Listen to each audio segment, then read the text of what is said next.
साबिक वफाकी वज़ीर दाखिला चौधरी निसार अली खान ने आज़ाद हैसियत से इलेक्शन लड़ने का ऐलान कर दिया।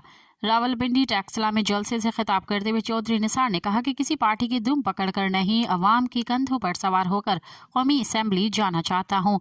उन्होंने कहा कि मैंने हमेशा उसूलों की सियासत की।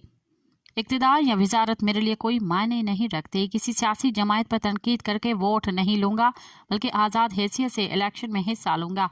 पाकिस्तान मुस्लिम लीग नून मेरे हाथों में परवान चढ़ी और मेरा नून लीग से 35 साल का पुराना ताल्लुक रहा है, जबकि बानी पीटीआई इमरान खान से 54 साल से ताल्लुक है। हम अच्छे दोस्त हैं। उस वक्त बानी पीटीआई मुश्किल वक्त से गुजर रहे हैं। मज़ीद ख़बरन ऐं तफ़सीलात लाइ विज़िट कयो असांजी वेबसाइट www.awamiNewsHD.com ऐं ॾिसंदा रहो अवामी न्यूज़ HD।